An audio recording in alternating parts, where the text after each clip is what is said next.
look, Gavin has destroyed California. And AOC, I never heard her speak very much. And they started answering questions. She had no idea what was happening. She had no idea how to answer, very important questions concerning the world.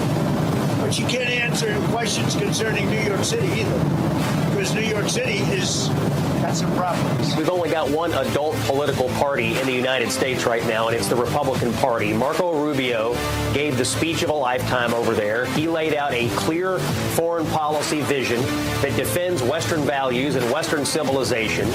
And the brightest Democrat over there, Alexandria Ocasio-Cortez, crapped the bed, okay? She wants to be president. She wants to run. And she's one of the most popular Democrats and gave one of the most embarrassing performances you could possibly do.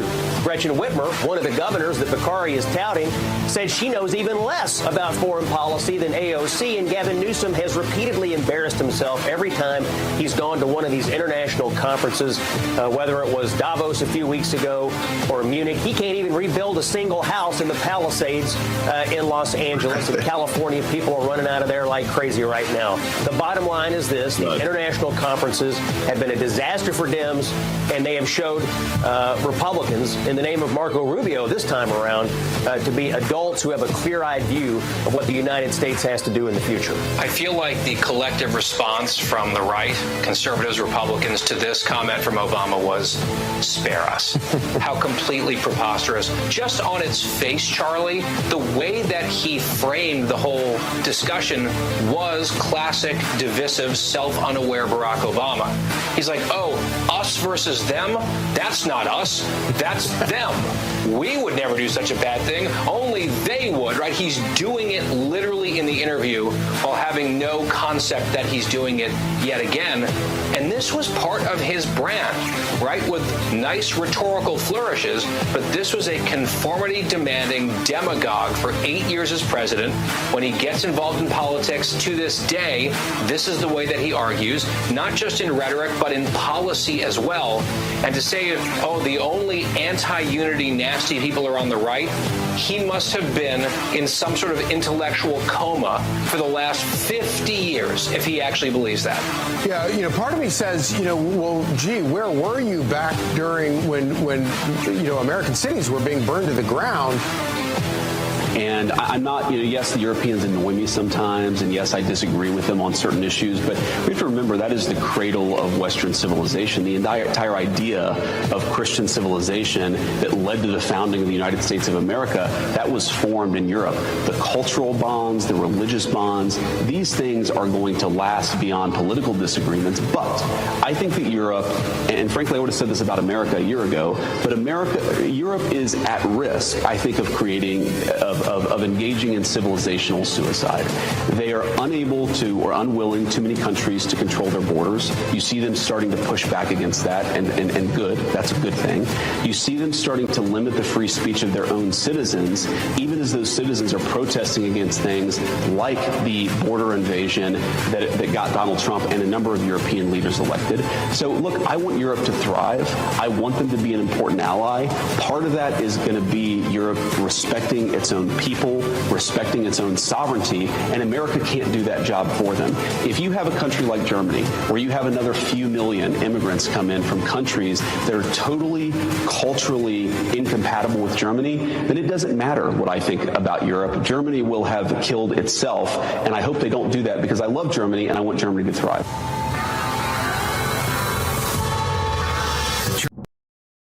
Welcome to Real America's Voice, Real Minute. Your quick look at the powerful stories of faith and freedom, inspiring audiences across the nation. Angel Studios presents. I'm Bo Davidson with this Real America's Voice, Real Minute. Most people know the biblical story of David, the shepherd boy who fought Goliath and became king. Well, Angel Studios has created a new animated film called David that tells the story of Israel's greatest king. Followed when I'm looking for the way, when I'm searching for the answer, in the moments I'm afraid. There's a whisper in the wind and a story in the sky, when I'm looking for a lantern to illuminate the night. If you want the secret of freedom and feeling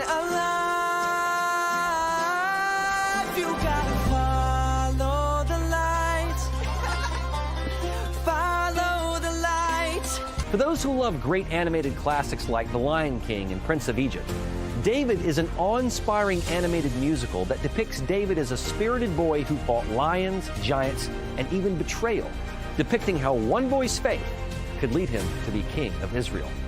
David will be released in theaters just in time for Christmas on December 19th, but your family can get a head start by watching the prequel to the film, Young David, which is streaming exclusively right now. Every day, there's a battle for your mind raging. Information coming from every angle with the will to deceive. Fear not. You found the place for truth. The voice of a generation that still has the will to believe in the greatest country in the history of the world. This is the Charlie Kirk Show. Buckle up. Here we go. All right, welcome to the Charlie Kirk Show. It's February 17th, 2026. We are here at the Bitcoin.com studios in Phoenix, Arizona. Blake, how are you?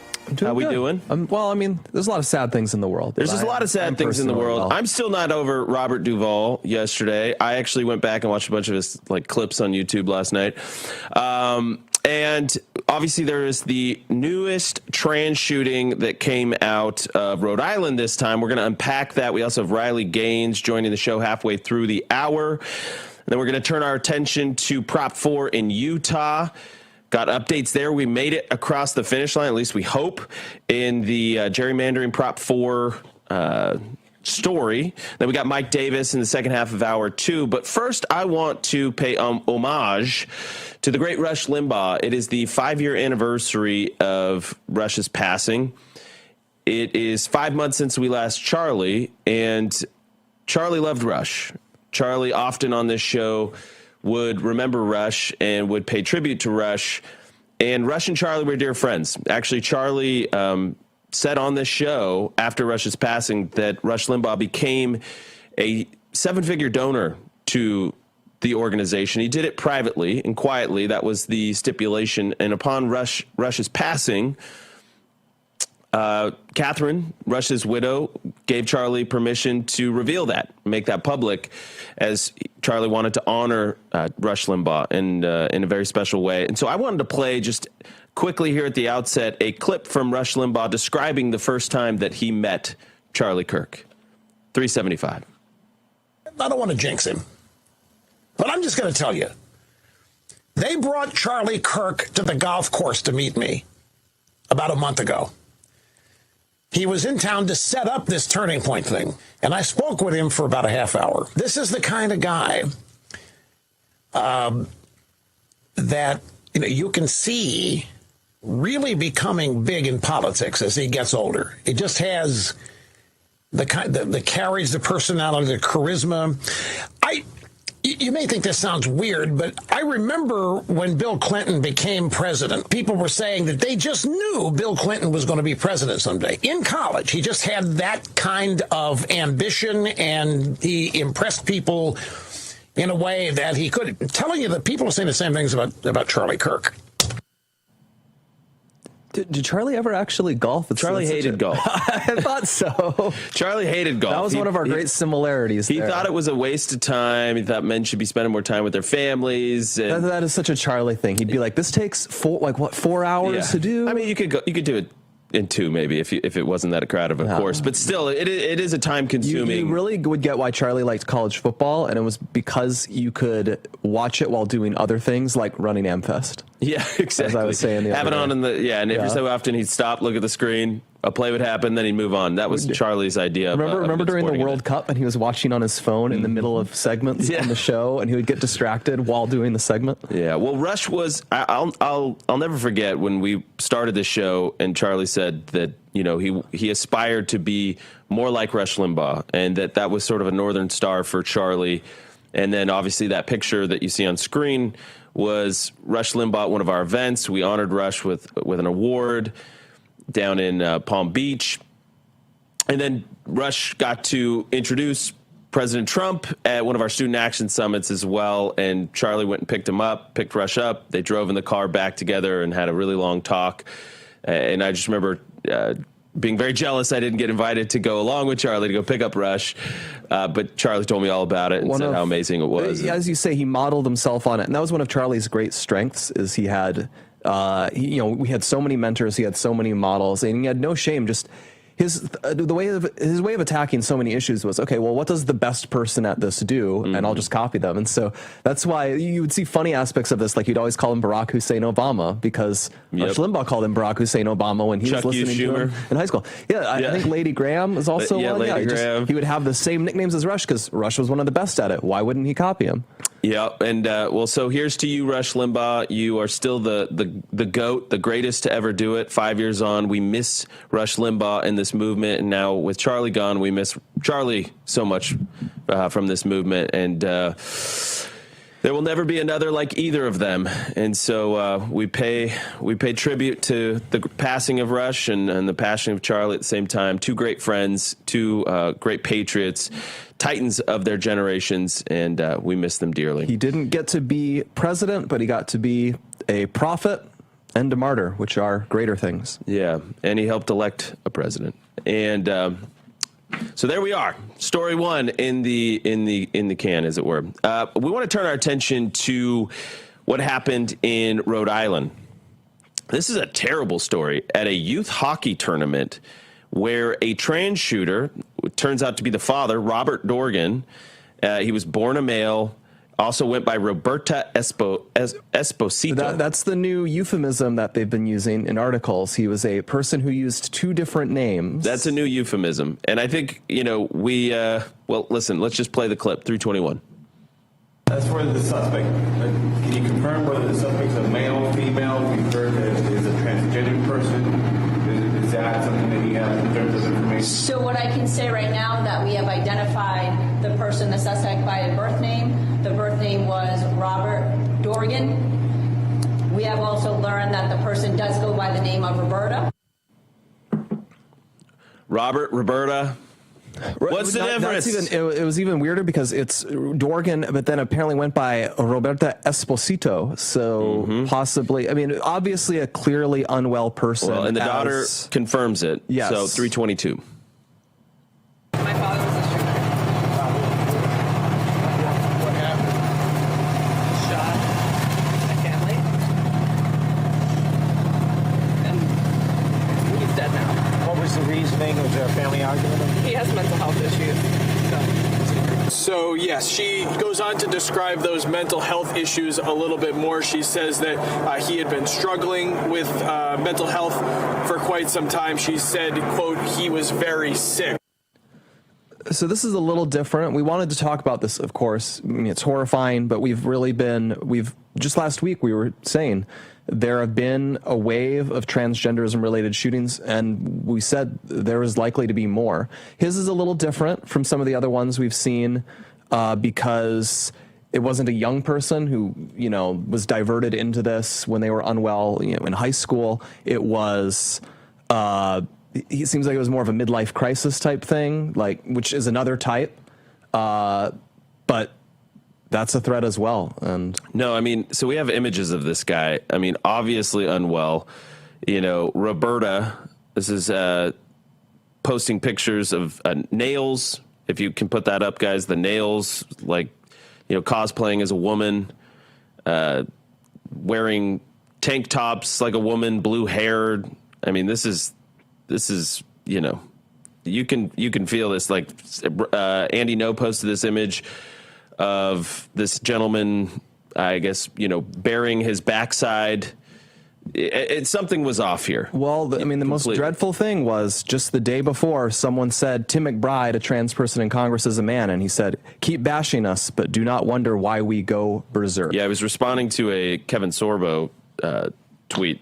Anyways, let me tell you guys really quickly about Good Ranchers. As America turns 250, we want to help Good Ranchers take a moment to remember the people that helped build this country. Not the ones that history books always remember. That's good too, but no. These are the ones that wake up before the sun season after season without seeking any sort of applause, and those people are America's ranchers. So unlike others, Good Ranchers is a meat company 100% committed to this country, to America.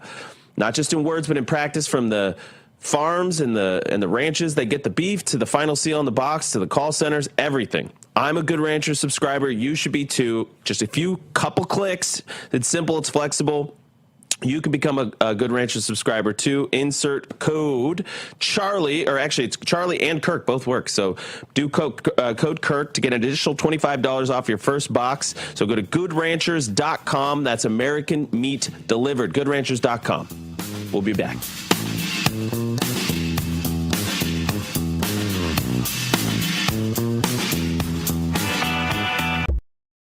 Welcome to Real America's Voice, Real Minute. Your quick look at the powerful stories of faith and freedom, inspiring audiences across the nation.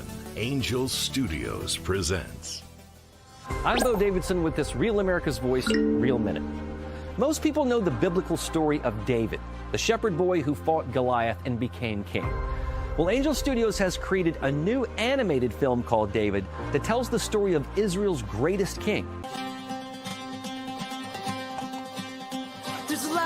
Followed when I'm looking for the way, when I'm searching for the answer, in the moments I'm afraid.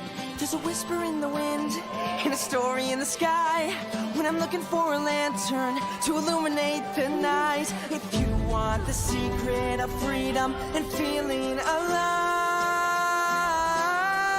you gotta follow the light. Follow the light.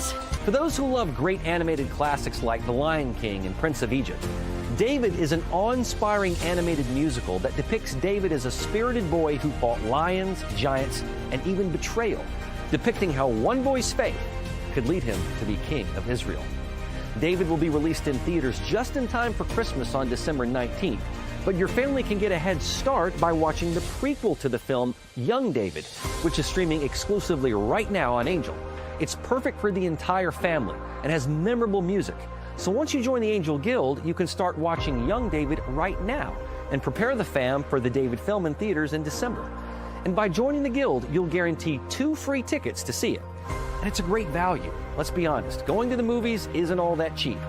But if you're a member of the Angel Guild, not only do you get those 2 free tickets to David, but you'll now have access to every single film or TV series on Angel at your convenience anytime. So just go to angel.com/Rav and join there. Welcome to Real America's Voice, Real Minute. Your quick look at the powerful stories of faith and freedom, inspiring audiences across the nation. Angel Studios presents. I'm Bo Davidson with this Real America's Voice, Real Minute. Most people know the biblical story of David, the shepherd boy who fought Goliath and became king. Well, Angel Studios has created a new animated film called David that tells the story of Israel's greatest king. There's a light I've always followed when I'm looking for the way, when I'm searching for the answer, in the moments I'm afraid. There's a whisper in the wind and a story in the sky, when I'm looking for a lantern to illuminate the night. If you want the secret of freedom and feeling. All right, welcome back to the show. We're going to tell you, we have some white pills.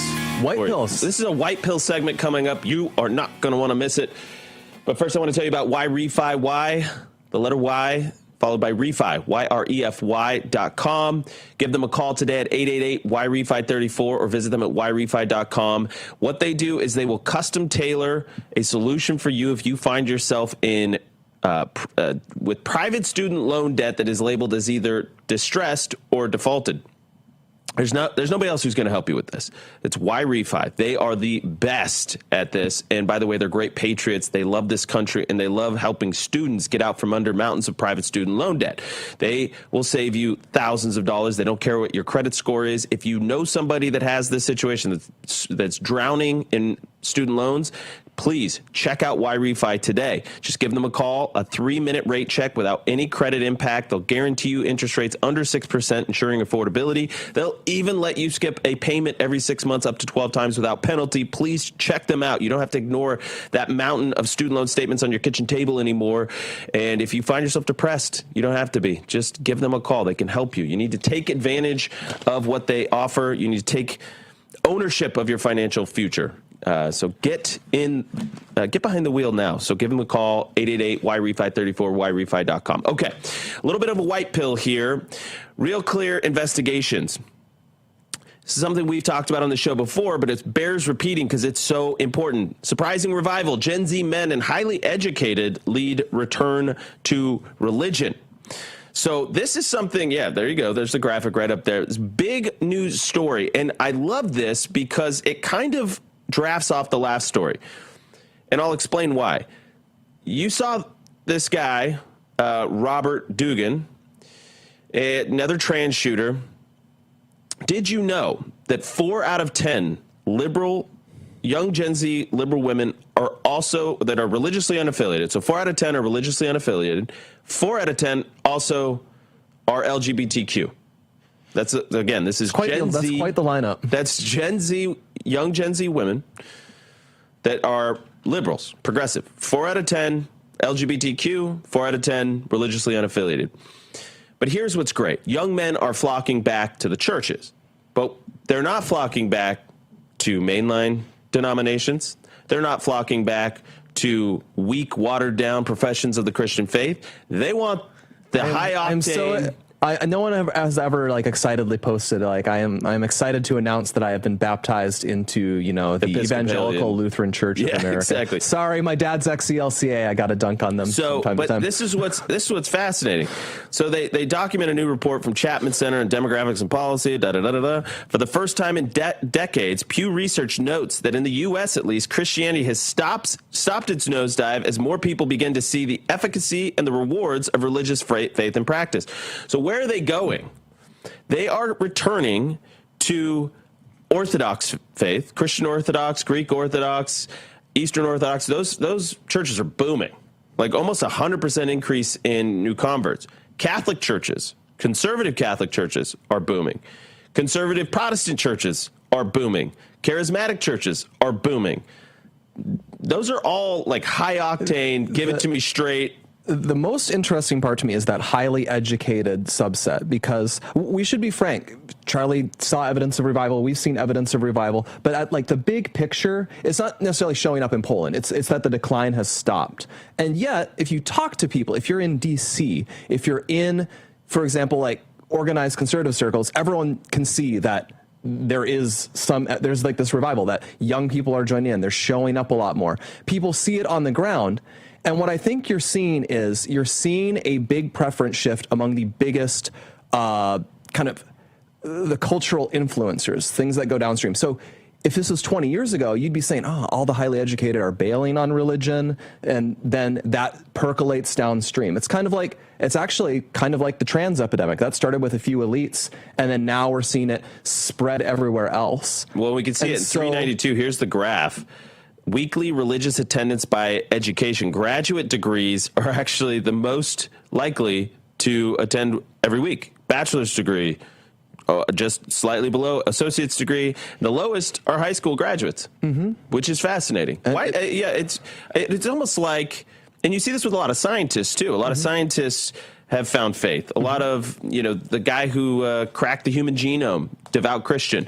So it doesn't surprise me in the one sense, because the Gospels and the Scriptures are as deep and as wide and as complex as you can go. You can take it at a 101 level, which is deeply profound, certainly. But the deeper you go into Scriptures, the more tie-ins, the more parallels, the more the richness just expands and explodes the deeper you're willing to go with it. And I think there's such rising awareness of just, I remember 20 years ago, so much smugness because people had grown up in such a culturally Christian environment that it could all be thrown away. It was irrelevant. It was old fashioned. We can use reason to do all these things.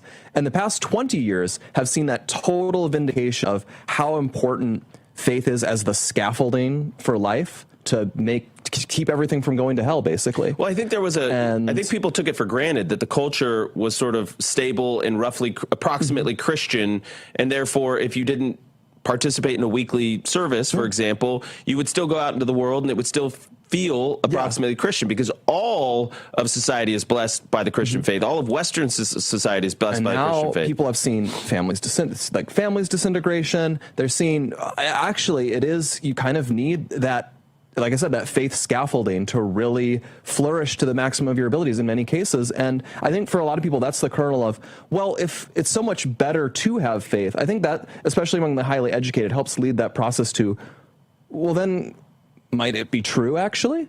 And then I think that takes a lot of people into actual conversion. I think that's a story I've seen play out many times. 100%. And we are going to hit the CNN doc hard. There's a new piece that CNN just released this morning attacking the Charlie Kirk Memorial as sort of ground zero of Christian nationalism rising up. As if, by the way, as if that was a bad thing. If that gets to be a ground zero for any revival, then God bless that memorial, and we'll wear that with honor. Yeah, 100%. And by the way, our society, detached from the Christian faith, is like a flower in a vase. It might look beautiful for a short time, but if it's disconnected from the roots, it will die. It will wither. And the same is true for the American culture, for Western civilization writ large, that if we do not reestablish a connection with the root, the tree will wither, the fruit will be bad. So we need our faith. So this is one of the most important positive signs that you could see in the news today, that young people, especially young men, because I believe young women will follow, young men going back to church, wanting to get married, wanting to have families, wanting to build a life of purpose is one of the truly most positive signs that you could see in any news clipping across the landscape of the media. The fact that it won't get more press coverage is a darn shame, but we are going to cover it here because it's truly important. It's something Charlie poured his life into, and I'm so glad to see Real Clear Investigations highlight this truly important development. More. We want more. We'll be right back.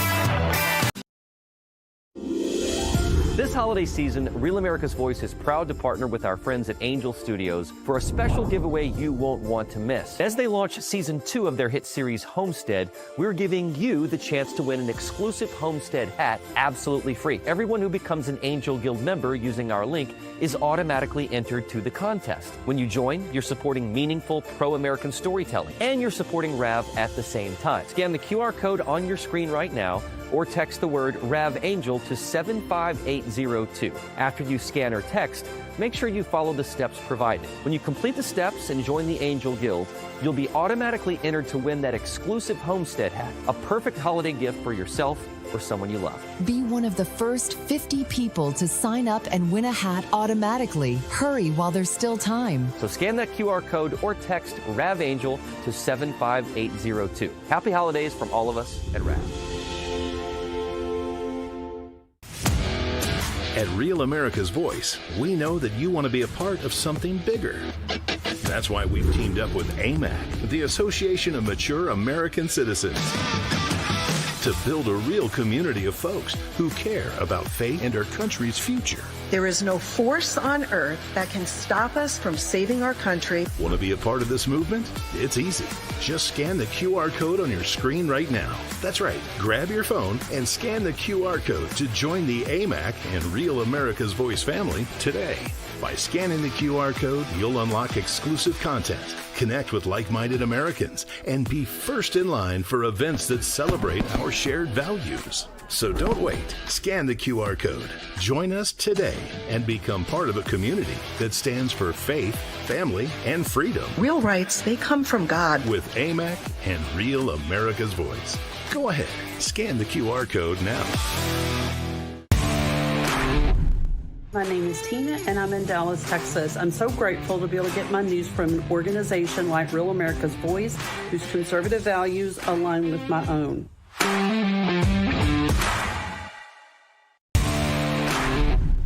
It's Stacy from Texas. I watch Real America's Voice because I need to learn, and I know I can get the truth through RAV. God bless everyone, and always love the children. Amen.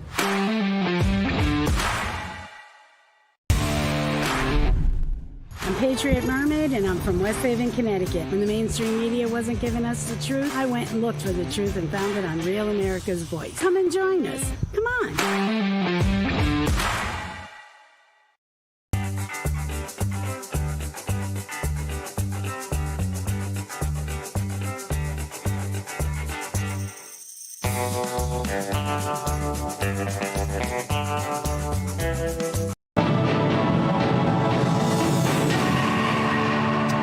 Welcome back to this Real America's Voice news break. I'm Terrence Bates.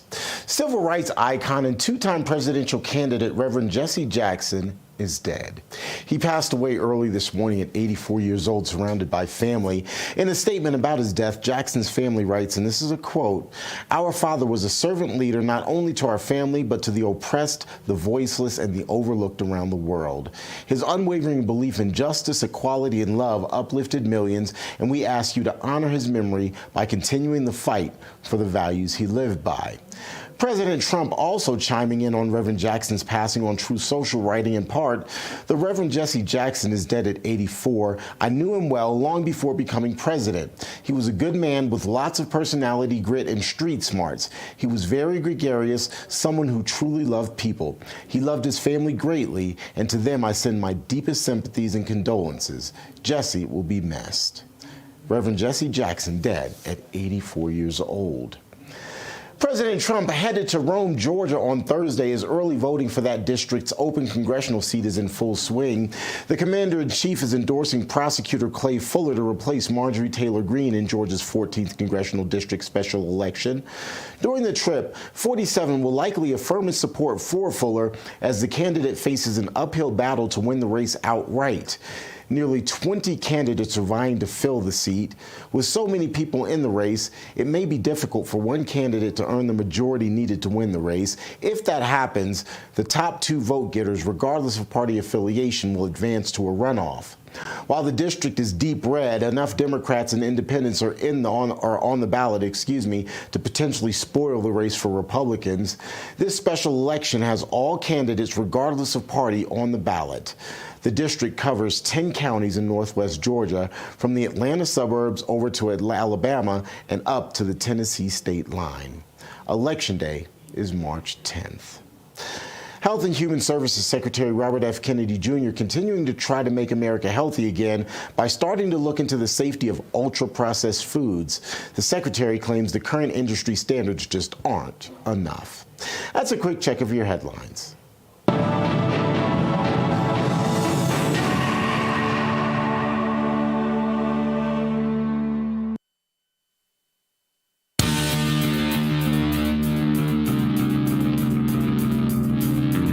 Stop watching the news and start making some. The Charlie Kirk Show. All right, it's that time again today. It's strong cell time, and I hope the team is running in the strong cells right now. Yeah, we need them. We need them. Yeah, come on. These are important. Oh, nice toss. I wouldn't have caught this one-handed before I took strong cell yesterday. It made my hands stronger. This is strong cell. Take it every day. It is amazing. What it does is it has a proprietary delivery system of something called NADH, which powers your body. Cheers. Powers every cell in your body.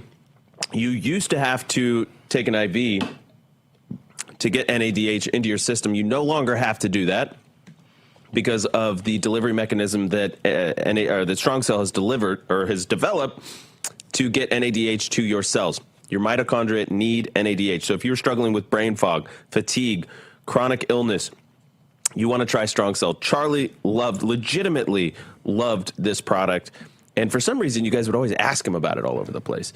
So Strong Cell is now offering a 90-day money-back guarantee, so you can try it completely risk-free. Completely risk-free. Go to strongcell.com today. Use promo code Charlie for an additional 20% off. So you get 20% off. You get a 90-day risk-free trial, and it will power your body. You're going to feel a massive, massive improvement. We do it every day, and we love it. Thank you to the Strong Cell folks for sending a big box for us to have. All right. Without further ado, do we have Riley? We ready to go? Riley Gaines. Welcome back to the Charlie Kirk Show. Good to see you. How are you? We're doing well. We're covering this story, though, and I thought of you because you are one of the leading voices when it comes to, I would say, the mental illness of the trans insanity that has taken over women's sports, that has taken over so many aspects of our public dialogue and discourse. And now we're seeing this repeated, troubling, one after the other, incidents of shootings involving trans shooters. And it's kind of like, when are we going to actually raise the alarm, call it what it is, that this is an epidemic of trans violence? I wanted to get your opinion on this, of how we even got here. I joked with you, Riley. I said, you're not a doctor, but but you've been studying this issue. Your response was beautiful. So maybe let's start there. Yeah, well, when we were talking on the phone today, you said you're not a doctor. And I said, well, Andrew, you don't have to be a doctor to understand, number one, the basis of the issue, right? Gender ideology as a whole, the harm that it's causing, the destruction that it's causing, and now what we've seen, the death, how innocent lives are being prematurely taken from this planet. Charlie Kirk being one of those. We saw in Nashville, my backyard, where 3 little 9-year-olds, I think 3 adults as well. In that scenario, we saw obviously what happened in Canada, what happened in Minneapolis, and just in Rhode Island this week. This is a very destructive mental illness disease, as you said, epidemic, social epidemic and contagion that is infecting, plaguing society. You don't have to be a doctor to speak to this. And you ask why, right? Which is the $1 million question. But I think pretty plainly, pretty simply, and at least how I understand it, I think there's a couple routes you could go here.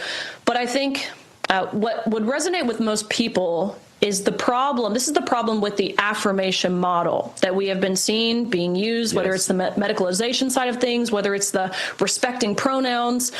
This is the problem, because think about what we are affirming.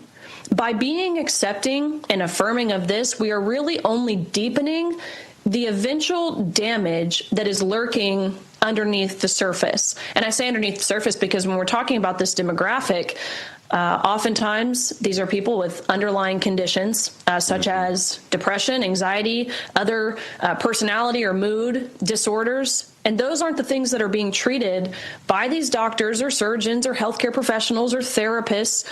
No, they're being affirmed to believe that they were correct to feel as if they're born wrong. And that's a horrible message that anyone, of course, children, but even adults for that matter, that's the message that they're receiving, is that they're correct to feel as if they're born wrong. So it's a really horrible, horrible thing. Prayers to the family of the victims.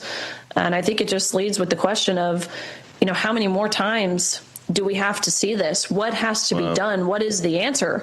I can tell you what the answer is not. The answer is not gun control, because guess what? In Canada and in Rhode Island, where both of these atrocities in the past week took place, there are already strict gun laws. Okay, so gun control, that would not have worked, because criminals, they don't trouble themselves with the laws. Why? By enforcing gun laws, really what you're doing is keeping the guns out of hands of good people who could prevent these tragedies. So horrible. Riley, and you said the family of the victims, that's his family.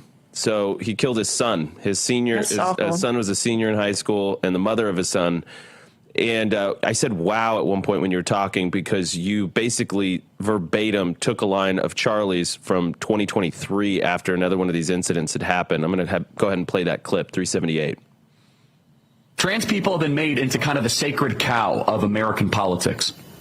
You can't question it. You can't criticize it. And they believe they can threaten whoever they want. This is the ultimate top of the Impression Olympics. How many dead kids is it going to take for us to say we've probably gone too far here and we should just ask a couple questions? How many mass shootings have to happen where we probably say, wait a second, can we just calm down? Yeah, you asked the same question, right? How many of these incidents is it going to take before we say the most mentally unstable, unwell, upset, bitter, whatever the diagnosis is, how many incidents is it going to take before we stop pouring SSRIs down these people? How many hormone replacement therapies? This cocktail of drugs that we are giving the most unstable people in our society. Yeah. First, let me just say it's so hard to listen to a video of Charlie Kirk. Honestly, I don't know. I know some people have found comfort in watching clips of his, but I really haven't. It's been really difficult to listen, and especially this clip, and listening to him speak to what would ultimately and prematurely take his life. What just a really horrible thing. But yeah, and talking about the SSRIs, I think that's another reason why we haven't seen, especially those who call themselves healthcare professionals, really question administering synthetic and unnatural chemicals and substances to those who identify as trans, because it opens the door for broader questions to those SSRIs, SNRIs, antidepressant medication that are overly diagnosed and overly prescribed. Now, that is not me saying that antidepressants aren't useful and beneficial for some people, but they are being prescribed at an alarming rate, especially to people among my generation. And when you look at things, and going back to talking about administering these chemicals and hormones to minors or adults for that matter, when you look at the effects of something like testosterone, what that has, increased impulsivity, increased aggression, short temper, it really only magnifies the issues that are there as opposed to creating new ones or diminishing them. It magnifies those underlying things. So again, when you're talking about, which is a commonality, someone with underlying mood disorders such as OCD, such as bipolar disorder or ADHD, whatever it is, depression, anxiety, that's what's being magnified here. And again, I think a large part of why we're seeing so many horrible tragedies committed. Yeah, and you asked a question earlier. You said, what is the solution? Well, we know the solution isn't to affirm a disease and say, yes, you can have more and more of your own disease, your own situation. Now, adults are going to choose what they're going to choose. We do have freedom in this country. They're going to choose what they're going to choose. But one of the storylines that we saw this morning that I think is tied into this, when we talk about solutions, is the rise in faith. And it's not, this is not kids are not flocking back to watered down Christianity. They're flocking back to the old, the good, the true, those faiths that have stood the test of time for millennia. And the Protestant churches may be newer, but that are preaching a strong gospel, a masculine gospel, a just straightforward, unapologetic gospel of Jesus Christ. That, I believe, is what you're starting to see in culture, is this pushback to this destabilization, this societal anarchy that we're seeing. And maybe speak to that, Riley, because you're a Christian. You're seeing this with young people that you speak to. What is the mechanism? Why are people flocking back to the faith, especially young people? Well, I think when analyzing religion, and I'll just speak pretty personally here, I feel a total sense of serenity and calmness and security and confidence in the stance that I've taken, despite the constant attacks or death threats that are hurled my way. And honestly, Charlie was this way too. And I think that was very evident in how he conducted himself, how he's still willing to go out there knowing that threats existed. It's because he knew that what he was fighting for was the hope and the promise of eternal life. That is the only place you will ever find satisfaction. And I think oftentimes, especially when dissecting gender ideology, these people are desperately looking for their identity. They're looking for a place to find that identity. Well, I know as a Christian that the only place that you will find pure and total satisfaction is in placing your identity in Christ. And I think a lot of young people are becoming to understand that. They're realizing this. And in that, you're seeing a shift back to developing that relationship with Christ, seeking salvation. And a large part of that is the legacy that Charlie Kirk left. And honestly, I hate talking about it like this because it seems as if, in speaking of the good things that happened following Charlie's death, selfishly, I'd rather him still be here. But it was one of the consequences that we saw, this revival, especially of young people going to church that Sunday after Charlie Kirk's assassination. There was no empty seat. People felt a conviction, a calling to go back to open their Bible, to maybe buy a Bible for the first time in their life. That's a really special thing. And it's the kind of life that Charlie Kirk lived.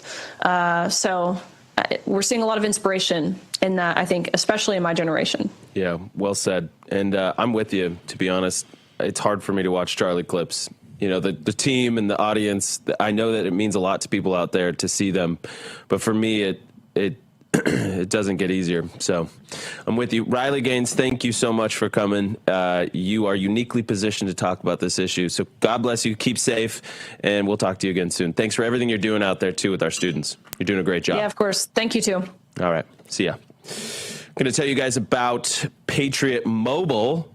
Our good friends at Patriot Mobile. When we talk about Christian faith, these guys are proudly Christian conservative, despite what CNN wants to say. We should probably hit that next. CNN just has it coming, I'm telling you. They're connected to all three major wireless providers. They fight for our values. You get the same great service. Why would you not make the switch? The money you're spending on your cell phone should be helping causes like Turning Point and other Christian conservative causes, first responders, all of that. They give everything, unlimited data plans, mobile hotspots, all that stuff. So go to patriotmobile.com/Charlie or call 972-PATRIOT and use promo code Charlie for a free month of service. That's patriotmobile.com/Charlie. Check them out today. They are the best. We love Glenn and Jenny over there. We'll be right back.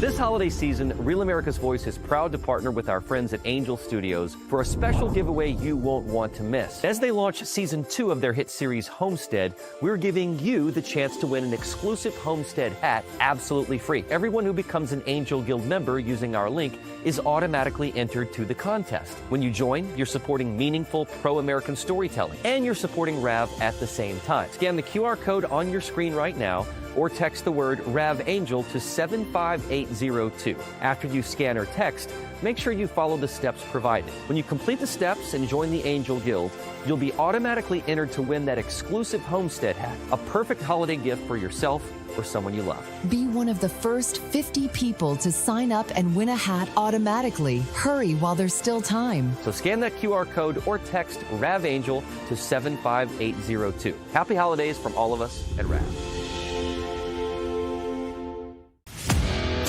At Real America's Voice, we know that you want to be a part of something bigger. That's why we've teamed up with AMAC, the Association of Mature American Citizens, to build a real community of folks who care about faith and our country's future. There is no force on earth that can stop us from saving our country. Want to be a part of this movement? It's easy. Just scan the QR code on your screen right now. That's right. Grab your phone and scan the QR code to join the AMAC and Real America's Voice family today.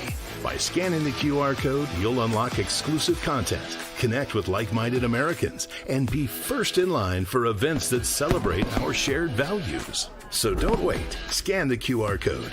Join us today and become part of a community that stands for faith, family, and freedom. Real rights, they come from God. With AMAC and Real America's Voice. Go ahead. Scan the QR code now.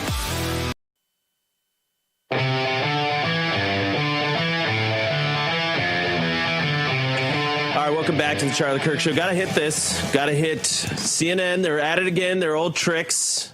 We're here at the Bitcoin.com studios in Phoenix, Arizona. Your one-stop shop to buy, sell, and trade Bitcoin and other cryptocurrencies. Check them out today.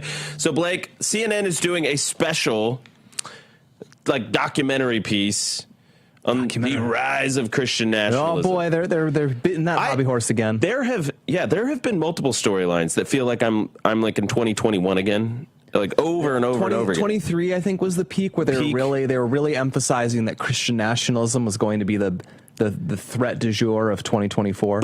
But for real, what is wrong with Christians loving their country, being involved in politics? Isn't that how America was founded?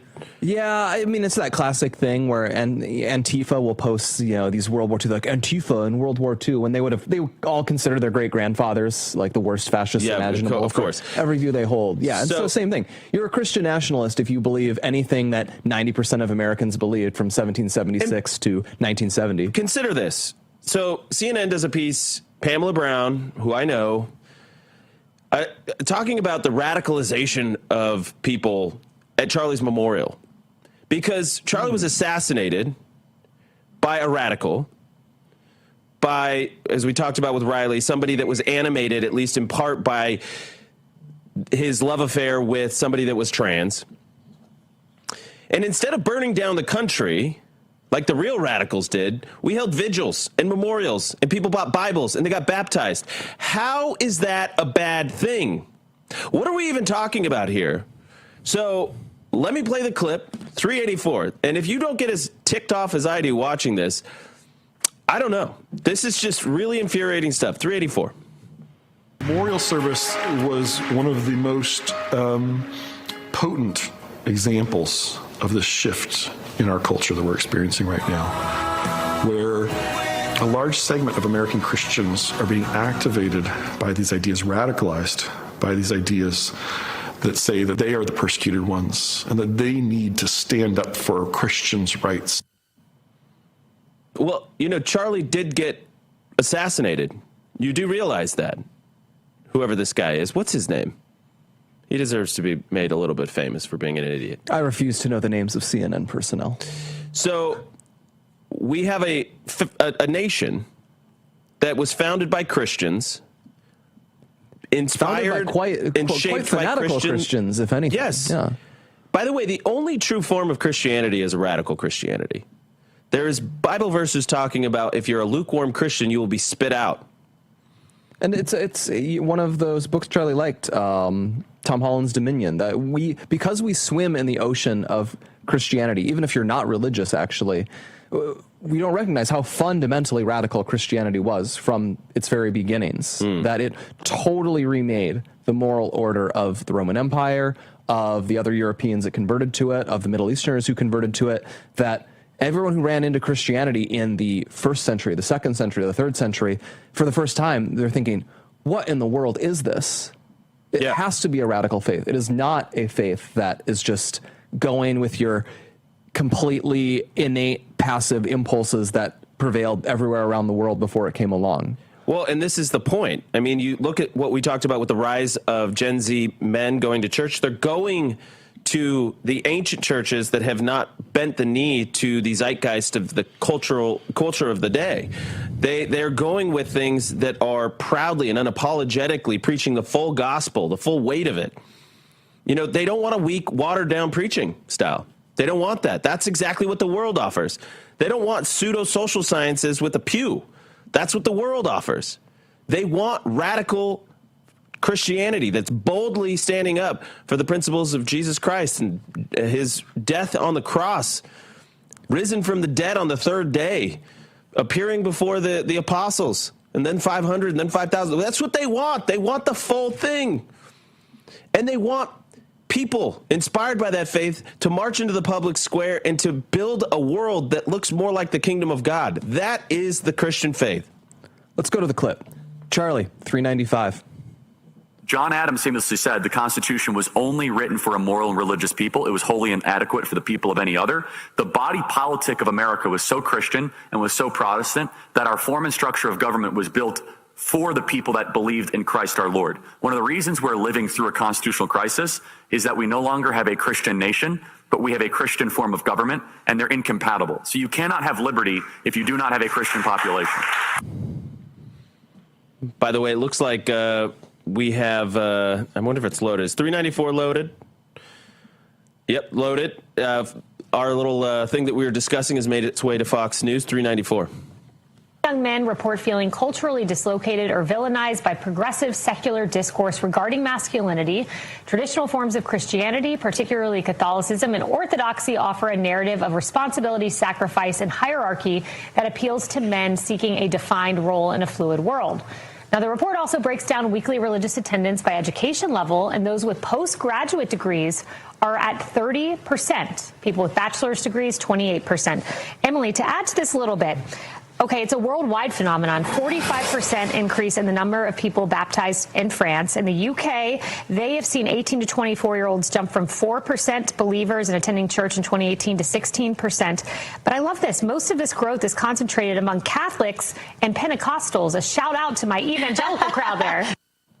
4%. That's what it bottomed out in the UK. Well, but what's crazy is that they're talking about how young men specifically feel alienated by a progressive discourse. If you show that Yahoo again, just give me this picture of this guy with his glasses saying they're being radicalized, stand up for their Christian faith. Well, what do you think is going to happen when you target pro-lifers that are praying outside an abortion clinic? What do you think is going to happen when you spy on Catholics? And this is what young men feel alienated by. That's a Karen with a beard right there, talking about the rise of Christian nationalism.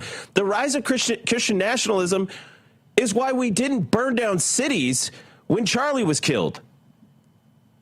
What are they complaining about? What would you want in its place? A bunch of Antifa thugs marching in the streets, throwing Molotov cocktails? What would you want in its place? More targets looted? More buildings burned? Mangione's going around shooting the head of United Healthcare? Is that what you really want? I just don't understand what they're so upset about. This country is a Christian nation. It was founded by Christians, as Charlie said. And guess what? Western civilization is defined by one through line, Christianity. You are blessed by Christianity, CNN. You are blessed by the fact that Christians are still driven to lead purposeful lives and get into politics, to get into business, to have families. If they don't like Christian nationalism, they are not going to like whatever comes after Islamic it. nationalism. Is that what you want? I don't think you want that. Thank you for bearing with me. Send us your emails, freedom@charliekirk.com. Subscribe to the podcast. Hour 2 is underway. We're going to give you an update on Utah, critical update when it comes to redistricting. We'll be back in hour 2.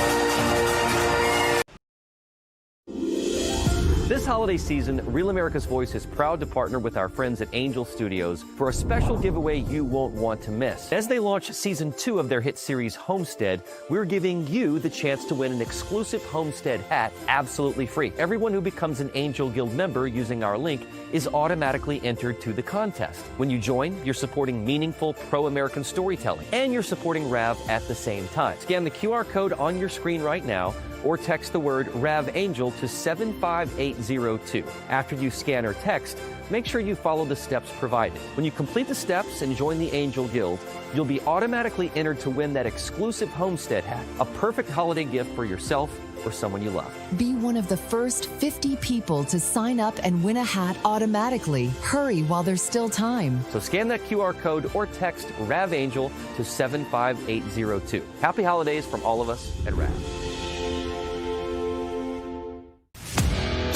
At Real America's Voice, we know that you want to be a part of something bigger.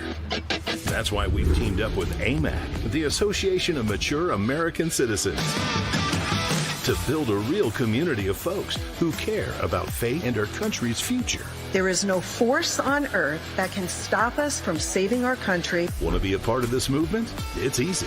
Just scan the QR code on your screen right now. That's right. Grab your phone and scan the QR code to join the AMAC and Real America's Voice family today. By scanning the QR code, you'll unlock exclusive content, connect with like-minded Americans, and be first in line for events that celebrate our shared values. So don't wait. Scan the QR code. Join us today and become part of a community that stands for faith, family, and freedom. Real rights, they come from God. With AMAC and Real America's Voice. Go ahead, scan the QR code now. It's your friend John Rich. I co-founded Old Glory Bank because we heard too many stories about people getting canceled by their bank because they didn't agree with their politics. The government wanted to know where you shop. If you bought a Bible or you shopped at a sporting goods store, you're probably on a list. We created Old Glory Bank because America needed a bank that would protect their privacy and security. Exercising your constitutional rights is not a criminal activity, and neither is loving your country. At Old Glory Bank, we stand with you. I'm a J6er. I spent 1,143 days in prison. About a year in prison.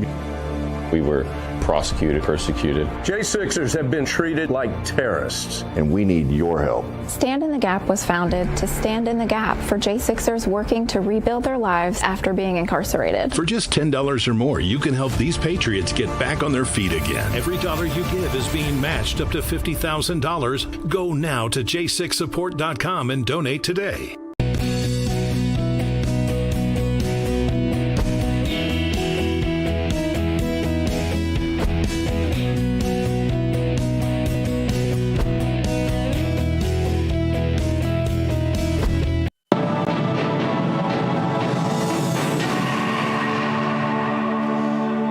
To this Real America's Voice news break. I'm Terrence Bates. If you have elderly parents or family members, you definitely want to listen up. In fact, the topic that we're going to discuss could apply to you as well, whether you're 22 or 89 years old. It's home title theft and fraud. Recent cases in New York have seen victims be elderly homeowners, but as my next guest will attest, crooks are willing to take advantage of anyone at any age. Investigative reporter John Summers joining us. John, always good to see you. These cases out of New York are pretty frightening these days. Likewise, Terrence, great to see you too, sir. Yes, this one is especially insidious because it involves an attorney in Manhattan who set up estates plans and trusts and so on for his clients, most of whom were elderly. But during the process, Terrence, he would transfer the title or deed to their home into his name without them knowing it. And then he was able to leverage that property to take out loans or even sell it. But here's the kicker. He did it to his wife's grandfather, who was put into a home, a nursing home, and needed his house to be able to take care of him while he was in the nursing home, and then pass on the residual to his relatives. The attorney took his home without him knowing it. Well, in New York now, it is a crime, title theft or deed theft. And this attorney was arrested. He was tried. He was convicted, found guilty, and now he is in prison. But usually this is not the process, Terrence. Usually the crook gets away with it, and nobody knows about it until it's way too late. Are you seeing a move from coast to coast? Obviously, we're talking about cases specific to New York, but are you seeing any moves from coast to coast where states are trying to protect potential victims on the front end? Because the reality is he had access to information that allowed him to victimize people. That's correct, Terrence. There is now kind of an awakening that this is a real crime, although most states consider it civil. And then you have to go through the court system and hire an attorney, and it takes sometimes years, and sometimes the original owner of the home actually gets evicted. It's a terrible crime, and the elderly are especially vulnerable, but it can happen to anybody, anywhere. And there are crime syndicates out there all around the world that can do this. It's very, very easy to do. In the old days, you would go down to the county clerk's office and transfer the paperwork, and usually they wouldn't ask. But now with AI and the internet and so on, you can get a notary stamp off the internet. It's very easy to do remotely. And boy, I tell you what, you're a sitting duck out there. And it doesn't have to be your home. It can be open property. It can be Airbnb. It can be an apartment complex, whatever. They're all up for grabs. Wow. And that's where home title lock comes in. If the states aren't necessarily going to protect you or aren't prepared to protect you at this point, you have to protect yourself. Exactly, Terrence. And this company you just mentioned, Home Title Lock, they are the pioneers in the industry. I've done a lot of research on this. These folks are the best. And here's what they do that none of the other services do at least as thorough as they do. They will monitor your title 24/7. You can't do that, possibly, even if you took a mattress down to the clerk's office and checked every 5 minutes. It's impossible to be able to prevent this crime unless you have a monitoring system that can monitor it 24/7. Then they alert you if there's something fishy going on. And then if for some reason the title actually gets transferred, they will work with you up to $1 million to restore it so that you don't have to go through the court system. They handle all of this for you. Home Title Lock. And by the way, just go on their website, Terrence, check it out for yourself. There's a 30-day free trial. They will do a scan on your house. And I think we have a code for them. I believe it's Newsbreak. That's correct. Just go on there and check it out. Do your own due diligence. Don't take my word for it. But you need to protect yourself. It's very inexpensive, and it's peace of mind. Always good to talk to you, my friend. Again, that promo code that you just mentioned there, folks, Newsbreak, NEWSBREAK. Go to HomeTitleLock.com for a free trial and the title history report, and use that promo code Newsbreak.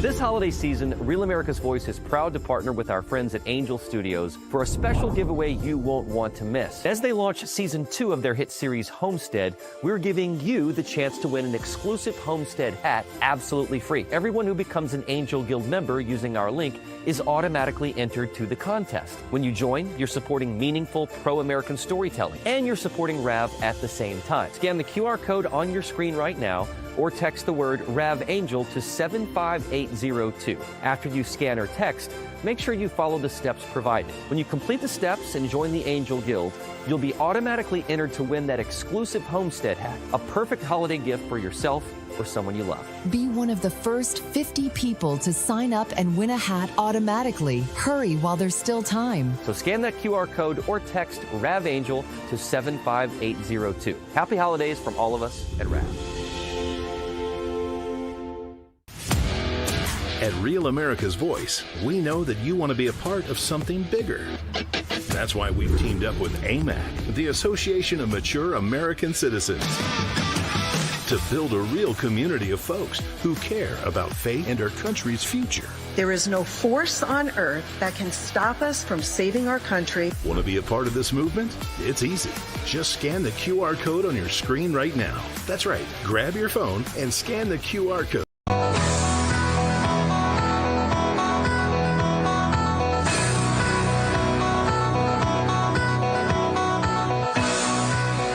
All right, welcome back to the Charlie Kirk Show. Hour 2 is underway here. We have Rob Axson, who's the chairman of the Utah Republican Party, joining us now. It's a good Republican name. It's Axson. Rob Axson. Yeah, that is a very solid name. Rob, welcome to the Charlie Kirk Show, sir. And I just want to be with you guys. Yeah, it's great to have you. I want to just, celebrate what I would say is a remarkable Herculean effort that was undertaken by you guys in Utah. Turning Point Action was honored to help and come alongside and give you guys a little shot in the arm. But all I saw for weeks was Utah cannot do this. They're not going to get the 200,000 signatures. And man, I was not feeling super optimistic, but why don't you give our audience an update on what Prop 4 is and what it took, what you guys have been embarking on this signature drive? Yeah, well, first and foremost, a huge shout out and thank you to so many partners across the country and most importantly here in Utah. And certainly couldn't do it without Turning Point Action and the help of all of you guys and really the movement that Charlie and so many people have built. It's alive and strong here in this country. It's certainly alive and strong here in Utah.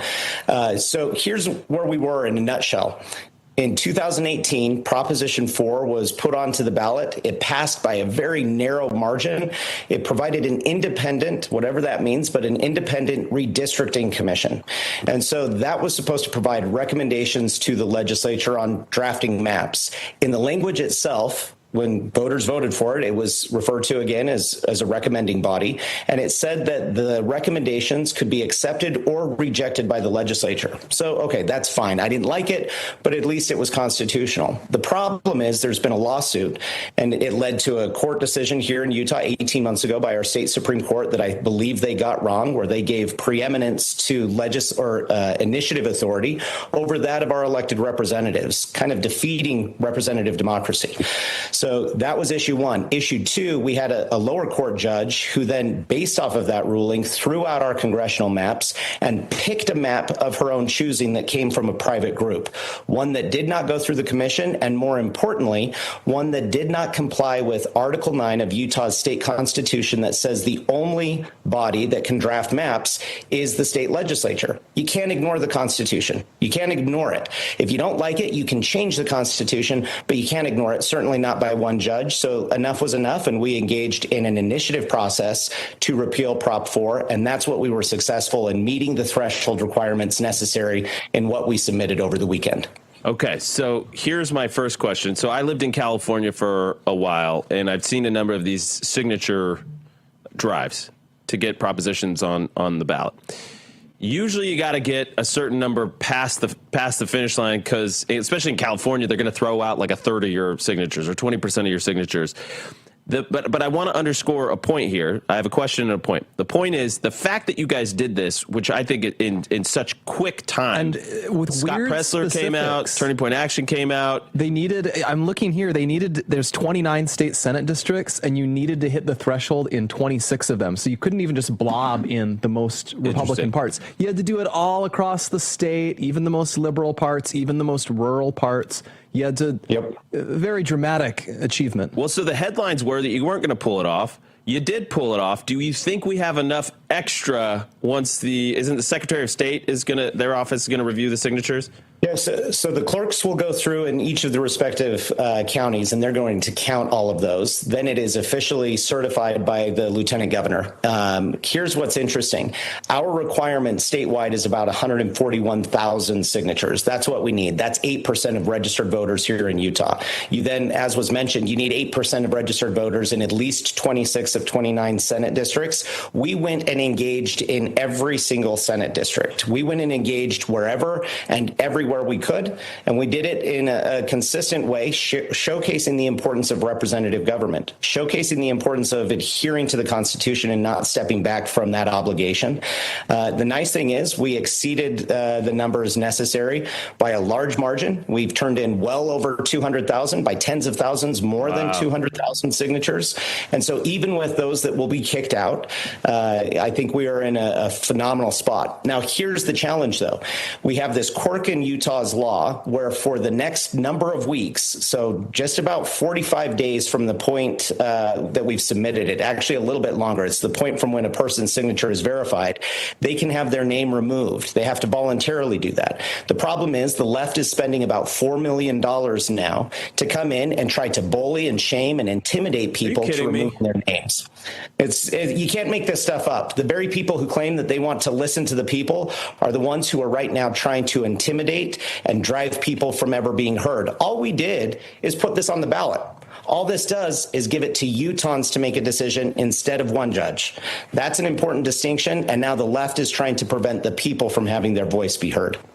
Okay. Yeah. I mean, so is there an action item that we can give our audience on what they should do or to counter it, or just get the word out that people are trying to intimidate signatories? Yep, I think that's the key thing. Just let people know. So if you're here in Utah listening, or if you have friends in Utah, make sure that they know. Don't be intimidated. When somebody comes in and tries to say that you need to pull your name off, be confident. All you did by signing on to this is put it on the ballot, and you're saying that you trust the people of Utah. Stand in that. Be proud of that. Trust the people of Utah. Don't listen to these angry activist groups.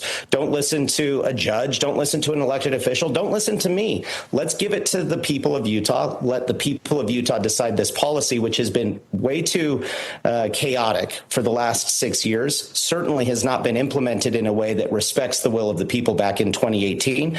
We're now giving it back to Utahns to decide.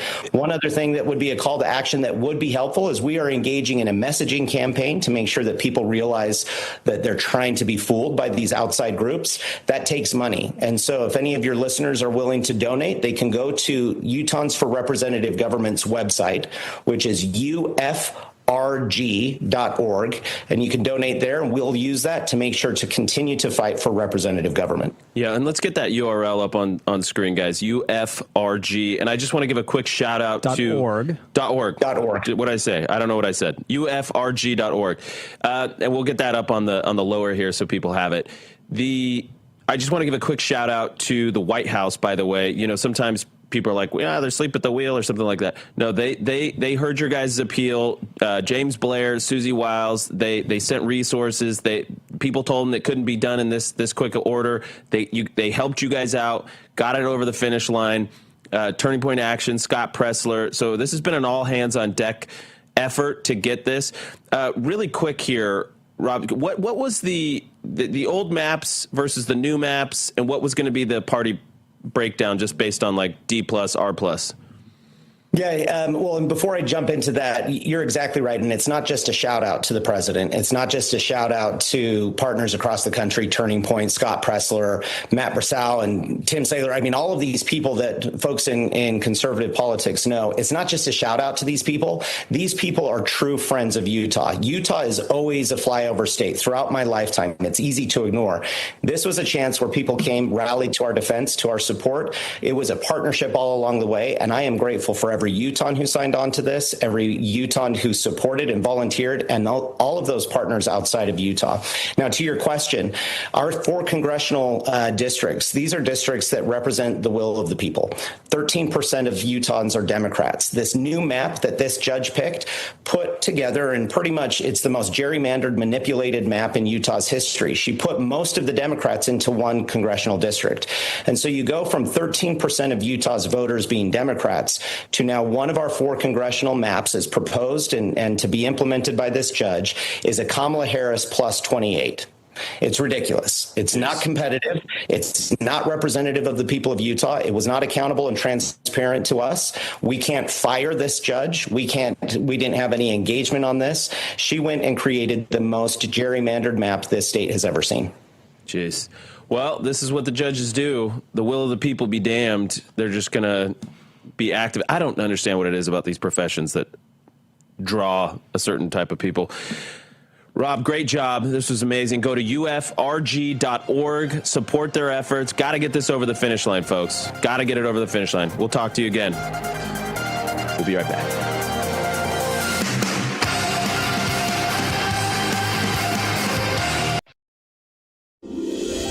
This holiday season, Real America's Voice is proud to partner with our friends at Angel Studios for a special giveaway you won't want to miss. As they launch season 2 of their hit series Homestead, we're giving you the chance to win an exclusive Homestead hat absolutely free. Everyone who becomes an Angel Guild member using our link is automatically entered to the contest. When you join, you're supporting meaningful pro-American storytelling, and you're supporting RAV at the same time. Scan the QR code on your screen right now, or text the word RAVAngel to 75802. After you scan or text, make sure you follow the steps provided. When you complete the steps and join the Angel Guild, you'll be automatically entered to win that exclusive Homestead hat, a perfect holiday gift for yourself or someone you love. Be one of the first 50 people to sign up and win a hat automatically. Hurry while there's still time. So scan that QR code or text RAVAngel to 75802. Happy holidays from all of us at RAV. At Real America's Voice, we know that you want to be a part of something bigger. That's why we've teamed up with AMAC, the Association of Mature American Citizens, to build a real community of folks who care about faith and our country's future. There is no force on earth that can stop us from saving our country. Want to be a part of this movement? It's easy. Just scan the QR code on your screen right now. That's right. Grab your phone and scan the QR code to join the AMAC and Real America's Voice family today. By scanning the QR code, you'll unlock exclusive content, connect with like-minded Americans, and be first in line for events that celebrate our shared values. So don't wait. Scan the QR code. Join us today and become part of a community that stands for faith, family, and freedom. Real rights, they come from God. With AMAC and Real America's Voice. Go ahead. Scan the QR code now. My name is Tina, and I'm in Dallas, Texas. I'm so grateful to be able to get my news from an organization like Real America's Voice, whose conservative values align with my own.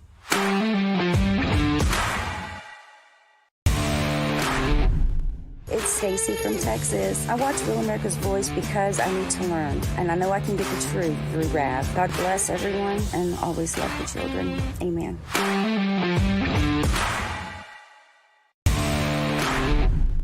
I'm Patriot Mermaid, and I'm from West Haven, Connecticut. When the mainstream media wasn't giving us the truth, I went and looked for the truth and found it on Real America's Voice. Come and join us. Come on.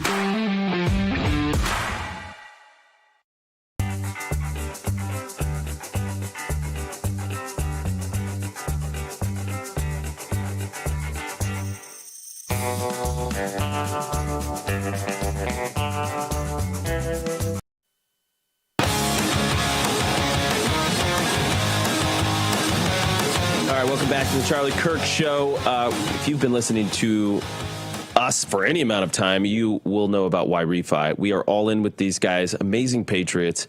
They live to help you guys out with your private student loan debt. That is their mission.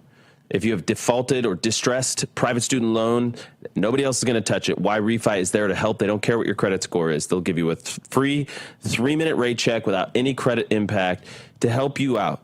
They get calls every day. This is what they tell me every day from students that are, or former students that are depressed. Some are even suicidal. You do not have to live this way. Please know that there is a friend that is willing to help, that's able to help, get you out from under this, save you thousands of dollars, get you a payment you can manage. That's the whole thing. So if you are a mom and dad and you know your son or daughter is struggling with private student loan debt, get them in touch with YRefi at yrefi.com, 888-YRefi34. If you are that student that's struggling with private student loan debt, call them. They can help you. They're going to custom tailor a solution for just you. That's the key. YRefi.com. Check it out. All right, so listen, we're going to hit this in hour one, but we are now on to the fact that Jesse Jackson, the Reverend died at 84. I guess our younger view, his peak I was not around for his peak. Nor was I don't think. Yeah, so it's a bit older, but it's worth commenting about because he does represent I guess you might say a transitional figure in American politics. Mm-hmm. He's, you might say, like kind of one of the last great religious figures on the left. I mean, he was the Reverend, as he would use in his title, but we were talking during the break, one of the saddest things about him is he represents one of the most shameful elements of the Democratic Party, which is the way Christian leaders, self-identified Christian clergymen even, sold out on some of the most important issues. Because in the 1970s, after Roe versus Wade happened, he condemned it. He wrote pro-life things, and then in the 80s, he ran for president. He didn't just condemn abortion. He called it genocide. He called it murder. He was a child born out of wedlock, and so people had actually advised his mom to abort him. And he's alive because his mom, well, he's now dead, but he lived a life because his mom did not abort him. And then by the 1980s, when he decided he was going to run for president in 1984, 1988, he changed his views to align with the Democrat Party platform, which is shameful, actually. It was a real tragedy, and other Democrats did the same thing. Mario Cuomo, that was the father of the other Cuomos that you're familiar with. He was a pro-life Democrat. He was a Catholic Democrat in the 60s, 70s, and then he also had national ambitions. He also swerved to the left on that, as did other Democrats. People may have forgotten, but in the 60s and 70s, it was actually, you might have called it a live issue, whether which party might end up being the pro-life one, because Catholics were heavily associated with the Democratic Party, and that was where the pro-life movement was. And it's just slowly they were all pushed out of the party, or they were pushed, in Jackson's case, to just change their views on that really critical issue. And I'm sad to say that that's one of his chief legacies, was enabling that, because he was, younger people won't realize this, but before Obama, he was probably the most famous black political figure in America, especially on the left. And I think if he'd remained firm on that issue, if he had said, we are going to be pro-life and we will not change in that, he could have really reshaped the trajectory of America in a powerfully pro-life Christian direction. I don't know if you said this before, but he was sort of most famous for marching with Dr. Martin Luther King. He was present at his death, and he kind of assumed some of that mantle after he had King's blood on him famously afterwards, and so he used that to, understandably, claim a leadership role in the movement. He was only in his 20s at the time, and I think is that them at the Memphis hotel? I can't remember if that's literally. I don't know scene. if that was from when he was killed or not, but so he did have one redeeming quality.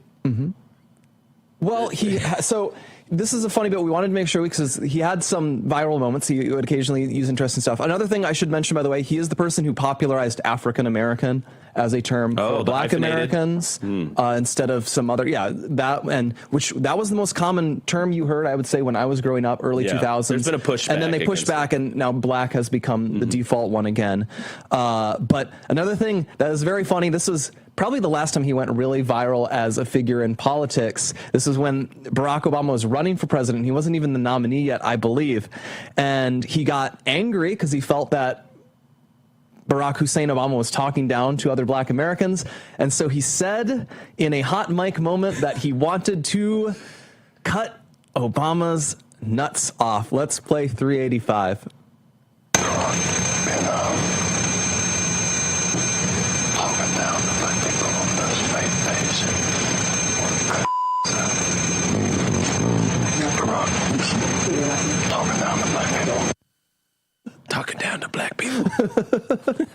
He did that again. By the way, Barack did that again in the 2024 campaign. Remember when he went and talked to those black men and kind of like guilted them and. Yeah, which I don't think is certainly not the worst thing that Barack Obama did. Yeah, well, no, of course. But President Trump chimed in on Truth. They had a long-standing friendship.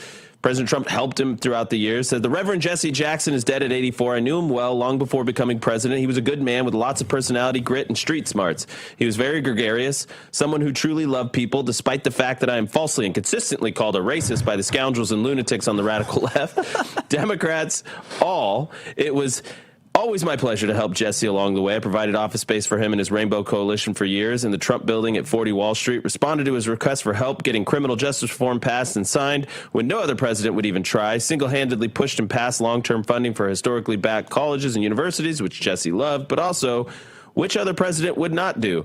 Other presidents would not do. Responded to Jesse's support for opportunity zones, and on he goes. So President Trump had a long-standing friendship with Jesse Jackson. I would say he was a man with a very mixed history. Certainly some good with some bad. I would say he ended not as well, not as strong. I will say I think the period of his peak in American politics is a period where I think the sense was that race relations in America got better rather than worse. I would maybe I'm mistaken. I wasn't around there for it. But listen, I think he peaked in the 70s when he was pro-life. Yes. And by the time he started running for politics, I think the wheels came off a bit. But, there was a funny local... He famously couldn't say words. He would mumble. And there was actually a radio host in Los Angeles that used to do "What the hell did Jesse Jackson say?" segment, and they would play a clip just kind of out of context. You didn't know what it was, but it was just him mumbling something. And then he would take callers to try and guess what the actual translation was. That's amazing. But I want to double back on that. I would say I think what Charlie would flag the most of all is he really could have been a transformational figure if he'd held the line on the life issue. I think we should all feel sad that he didn't step up to that task. I think America would have had a very different 80s, 90s, 2000s. We might have. Maybe Casey would have been what overturned it instead of Dobbs. We might have saved millions of lives if he'd been a little more courageous, and that's a lesson to all of us. Well said. We'll be back.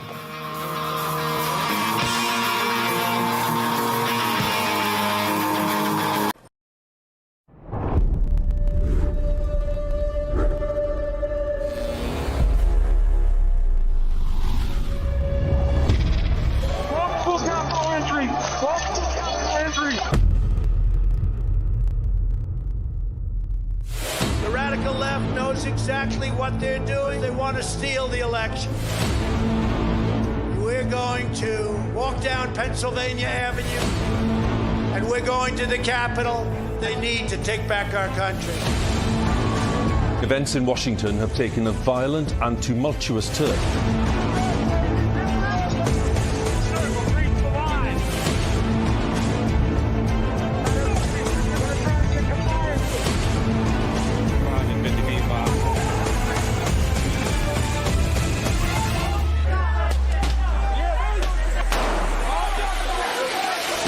January 6th wasn't just a moment in history.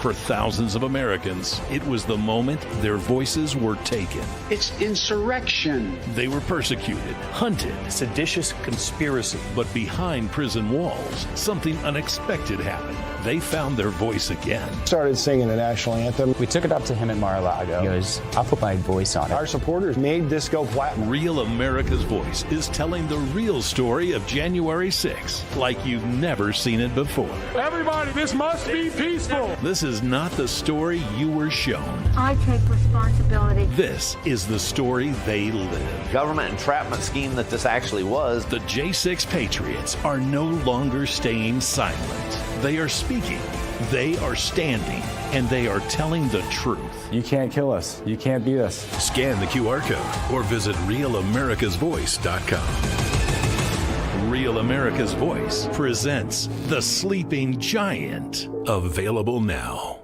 Hey folks, it's your friend John Rich. I co-founded Old Glory Bank because we heard too many stories about people getting canceled by their bank because they didn't agree with their politics. The government wanted to know where you shop. If you bought a Bible or you shopped at a sporting goods store, you're probably on a list.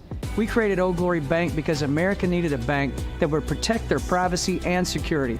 Exercising your constitutional rights is not a criminal activity, and neither is loving your country. At Old Glory Bank, we stand with you. I'm a J6er. I spent 1,143 days in prison. About a year in prison.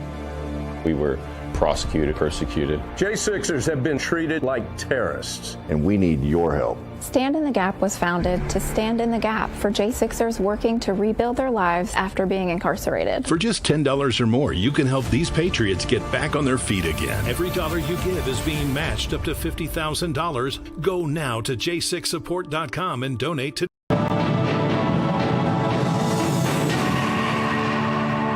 Terrence Bates here with your Real America's Voice news break. Thanks so much for being here with us. Civil rights icon and two-time presidential candidate Reverend Jesse Jackson is dead. He passed away early this morning at 84 years old, surrounded by his family. In a statement about the death, Jackson's family writing, "Our father was a servant leader not only for our family, but to the oppressed, the voiceless, and the overlooked around the world. His unwavering belief in justice, equality, and love uplifted millions, and we ask you to honor his memory by continuing the fight for the values he lived by." Jesse Jackson, dead at 84 years old. Health and Human Services Secretary Robert F. Kennedy continuing to try and make America healthy again by looking into the safety of ultra-processed foods. The secretary claims the current industry standards aren't enough because food companies are allowed to independently verify the safety of their ingredients without government oversight and if they are recognized by experts as safe. Kennedy says there's currently no single definition of ultra-processed foods used by the federal regulators. As a result, the FDA and the Department of Agriculture are working to establish a uniform definition. Lawmakers in New Mexico are set to start work today on an investigation into Jeffrey Epstein's Zorro Ranch. Epstein is accused of trafficking and sexually assaulting girls and women there. A bipartisan committee wants to hear testimony from survivors of alleged sexual abuse at the ranch, which is located about 30 miles outside the state capital of Santa Fe. New Mexico's so-called Truth Commission will be comprised of 4 lawmakers who are tasked with identifying ranch guests and state officials who may have known what was going on there or even taken part in sexual abuse at the mansion. And early voting in Georgia's 14th congressional district special election continues today after opening just yesterday. Nearly 20 candidates are vying to fill the seat vacated by Republican Marjorie Taylor Greene. President Trump is endorsing former prosecutor Clay Fuller. However, with so many people in the race, it may be difficult for one candidate to earn the majority needed to win the race outright. If that happens, the top 2 vote-getters, regardless of party affiliation, will advance to a runoff. By the way, President Trump will be in that area on Thursday campaigning. That's a quick check of your headlines.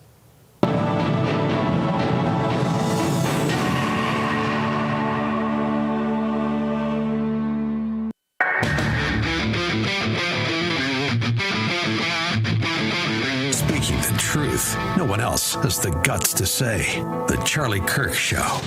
All right. As you guys know, it's Freedom 250. America's turning 250 years this year, which is amazing. And we love this country. And unlike others, Good Ranchers is a meat company that's 100% committed to America, not just in words, but in practice. Every cut they offer is raised on local American farms and ranches. From the pasture to the final seal on every box, their entire packaging and fulfillment process takes place right here in the good old US of A. You ever have any questions? Their customer service team is in-house right here in America. On top of all that, with every order placed, Good Ranchers donates a portion of the profits to various veterans organizations. This is a tried and true red, white, and blue company, and we love them. And here's the best part. They have the best meat. Of any of these kinds of services, if you want a subscription of meat sent to your door, this is the best. They have the best procurement processes. They get the best cuts. They get the best quality. So right now, go to goodranchers.com, goodranchers.com, insert code KIRK on checkout to get $25 off your first order. On top of an additional $25 off, you'll already save on every order. So you'll get basically $50 off. It's amazing. So go to goodranchers.com. You can set up your custom box, put anything you want in there. Don't forget the seed oil-free chicken nuggets. Those are killer, especially if you have kids. And I think it's the only one in the country. That's what Ben Spell, who's the owner and CEO of the company, was telling me. It's the only one in the country. All right. We have Mike Davis from the Article 3 Project. Mike, I was seeing this tweet go around yesterday, and welcome back, sir. You look good in your tie and suit. You were doing. I the reason I say that is you were doing extracurricular activities yesterday. We were going to have you on yesterday, but you couldn't. But you've cleaned up. All right. So, Mike, you had this tweet from July of 2025, and it started doing the rounds again yesterday. It had over 1.2 million views. So you were calling your shot in July, and then you went through this big, I guess, just a thread answering everybody's questions about the Epstein files. And in it, you say, you can throw it up, guys, and I'll read this a little bit and let you respond. Anyone who rapes kids deserves the death penalty. True, no lies detected. Here's the problem with the Epstein mess. The FBI doesn't have the evidence many thought it did. There are not tapes with powerful men raping kids. There is not a list. Epstein's Rolodex is already public, and the file is largely unreleasable for many reasons, including grand jury materials, court records under seal, child pornography, protection of victims. And then you say 5, unsubstantiated, even double or triple hearsay, bogus claims. Mike, have you seen basically your tweet come true, or has the Transparency Act kind of overridden some of those initial concerns? The floor is yours. Yeah, I mean, this Transparency Act by Tom Massey and Ro Hanna, whatever the hell his name is, it did not produce the result they thought it would produce because they're morons. And we see that they are grandstanders, and they're more concerned about getting clicks and raising money for their congressional campaigns than getting to the truth. I would just ask, where was Thomas Massey and Ro Hanna, or whatever the hell his name is, where were they for the 4 years of Biden? When Biden was in office, they weren't demanding these records. It's obvious this is political. They also smeared 4 good men by saying that those men were implicated in this Epstein mess. And instead of acknowledging that they were wrong and apologizing to these 4 men who they smeared, they've doubled down and tripled down, and they've even blamed the Justice Department for their own stupidity. So those 2 members of Congress can go to hell. Yeah, and it does strike me, if you're a Democrat or an independent out there that's let's just say conservative. If you're a conservative out there considering voting Democrat next year because you don't like the way that the DOJ, Trump's DOJ, or Trump himself has handled the Epstein thing, you have to ask the question. They were in power for 4 years, and they did nothing. They sat on this until they saw a political opportunity to weaponize it against President Trump, because they saw that our people wanted the Epstein files to be more transparent, to be released. But your point is very well made that innocent people are getting smeared in this. There is conjecture. There is, even Elvis Presley is in the Epstein files. But there does seem to be this lack of a smoking gun. We had Jay Beecher on, who's a reporter on this. He was talking about the fact that it was actually Virginia Giuffre who was the one that popularized this idea of this large blackmail ring, that he had lists full of people he had compromise on. But we're not really seeing that. And so I guess the question is, you're well connected to the DOJ. There are other co-conspirators named in some of the files, like Les Wexner. Are you hearing that there are suits being, or cases being built against the co-conspirators that did sort of turn a blind eye, that enabled him? As I've said, if you rape kids, you deserve the death penalty. There's no question about that. The problem is if you don't have victims who come forward and want to testify, if you don't have evidence, you can't bring charges. And that's the issue. We also have the federal rules of evidence. We also have the federal rules of criminal procedure. There is a reason that grand jury evidence is secret, because it's not tested. It's not subject to cross-examination, and people can go in and it's one-sided, and people can go in and say whatever the hell they want, and they're not subject to confrontation, right? And so that's why this grand jury evidence is secret. You make it public through the federal rules of evidence and the federal rules of criminal procedure through a trial with the proper safeguards to make sure that the evidence is relevant and it's not unfairly prejudicial. You're not going to smear people like Thomas Massey did with those 4 guys and Rohana, his Democrat co-conspirator did to those 4 guys who were innocent, right? That's the whole reason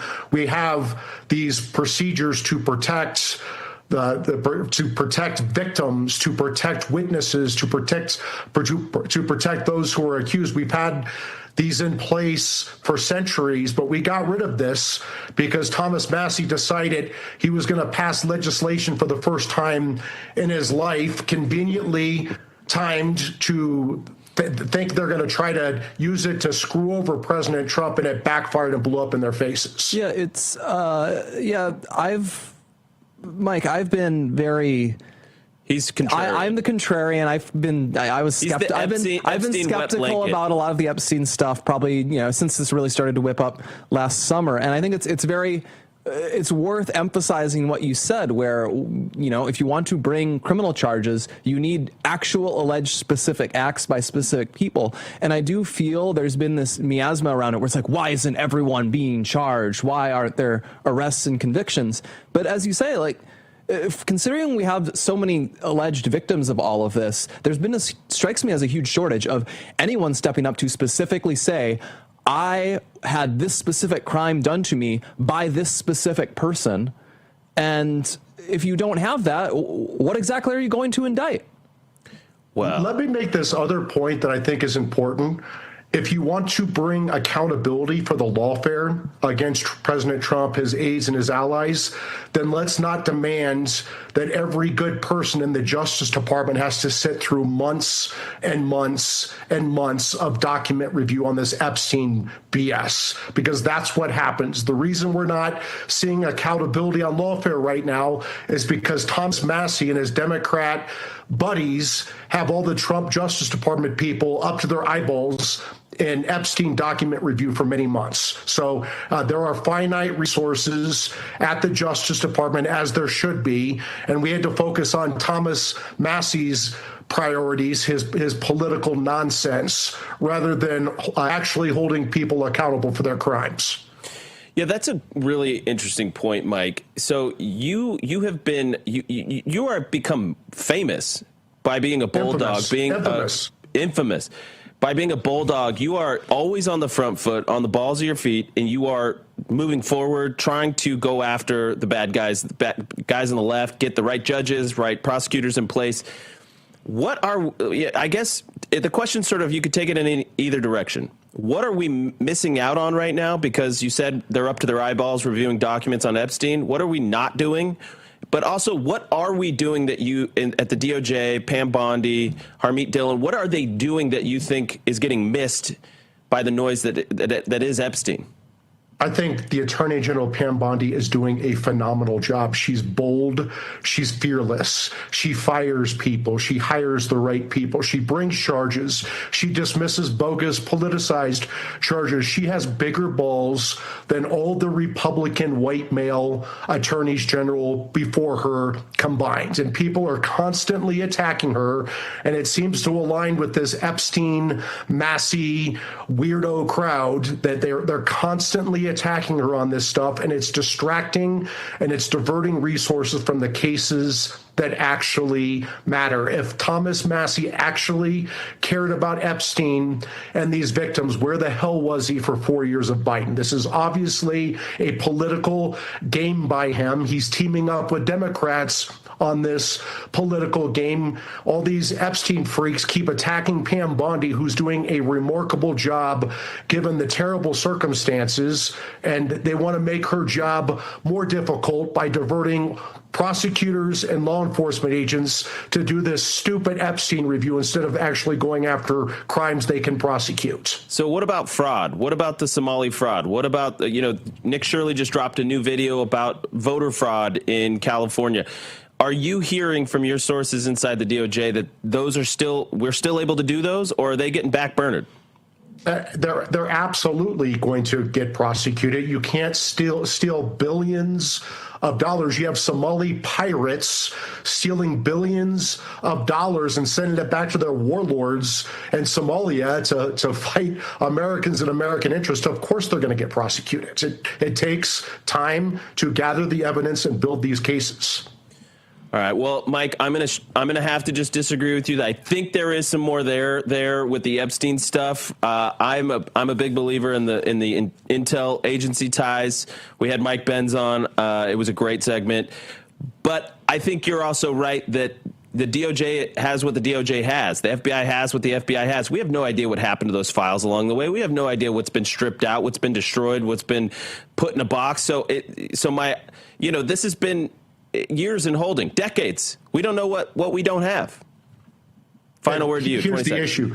If we didn't, do we really think if Democrats had evidence that Trump was implicated in the Epstein thing, do you think they would have sat on that for 8 years when they made up bullshit charges against for 8 years? The Russian collusion hoax, they brought 4 indictments against him. They tried to bankrupt him for non-fraud, but they evidence of Epstein and let him win the election last time. Okay. No lies detected in the last segment. One swear word detected, but we'll fix that. Thanks, Mike Davis. We'll talk to you soon. We'll be back.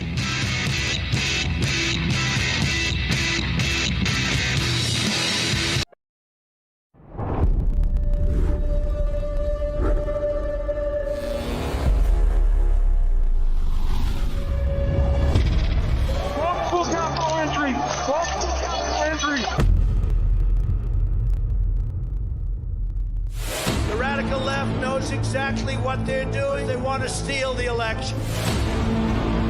We're going to walk down Pennsylvania Avenue, and we're going to the Capitol. They need to take back our country. Events in Washington have taken a violent and tumultuous turn.